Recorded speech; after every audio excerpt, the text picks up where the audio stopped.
To global channel Jayanti Ameer Shetty tip and cooking ఛానల్కి స్వాగతం. ఈ టిప్ నచ్చితే లైక్ చేయండి, షేర్ చేయండి, సబ్స్క్రైబర్ చేయండి. మొదటి ఈ ఛానల్ చూసేవాళ్ళు సబ్స్క్రైబర్ చేసుకోండి.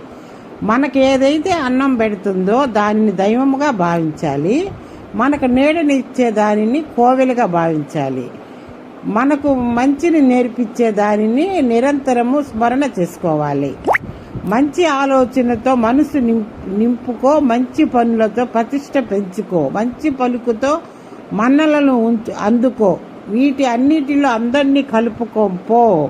భవిష్యత్తులో ఏమి జరుగుతుందో అని ఎప్పుడు భయపడేవారు ఏమి సాధించలేరు. స్వచ్ఛమనే మంచిదాన్ని మనం అర్థం చేసుకుని దానిని తక్షణమే ఆచరించాలి. బయట కనిపించే రంగు రూపాన్ని చూసి ఎవరిని అంచనా వేయకూడదు. ఎందుకంటే నోరు తెరిచినంత వరకే కాకి కోయిల రెండు ఒకే